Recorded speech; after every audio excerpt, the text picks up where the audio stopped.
Making sure your tires are in good working condition is a must for fuel efficiency, a smooth ride, and most importantly, your safety.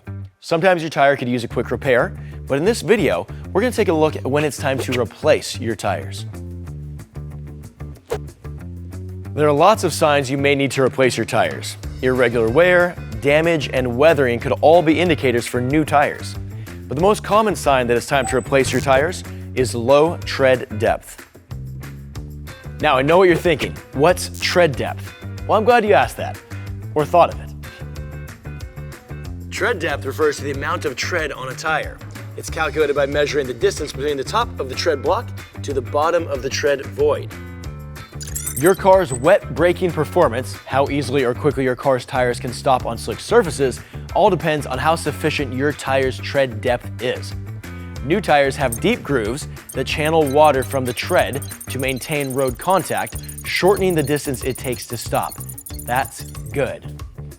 On the other hand, worn tires can nearly double the distance it takes to stop on wet surfaces.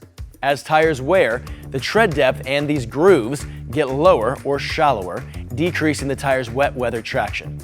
Independent testing shows that at 4/32 of an inch of tread depth on wet pavement, a full-size car travels over 2.5 car lengths further before coming to a stop compared to the same vehicle with new tires.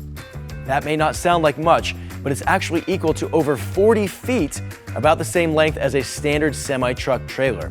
That's bad, especially when you need to stop suddenly. So, how do you measure tread depth? Thanks for asking. Wait, I asked that. Anyway, tread depth can be measured using a pen-style gauge like this. Place the gauge on the tread surface and press the top down until the pin touches the bottom of a groove. Take note of that measurement. Then measure 3 other places across the tire: inside, in the center groove, and near the edge.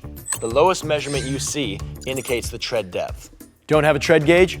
No problem. You can also use a portrait of the 16th President of the United States, Mr. Abe Lincoln. No. Sorry, I was just talking about a penny. Place a penny with Lincoln's head down into the tread groove. If you can see the top of Lincoln's head while looking across the tire surface, your tire has less than 2/32 of an inch of tread depth. This is bad and can even be illegal to drive on in some states. If you see the top of Lincoln's head like this, you should definitely replace your tires. Stop by your local Discount Tire location for a free tire inspection and air pressure check to know if it's time to replace your tires. You can also see how your tires are measuring up by following our online tread depth guide. There you have it. Be sure to check out some of our other videos for more tips and tricks, or visit us online at discounttire.com. Thanks for watching.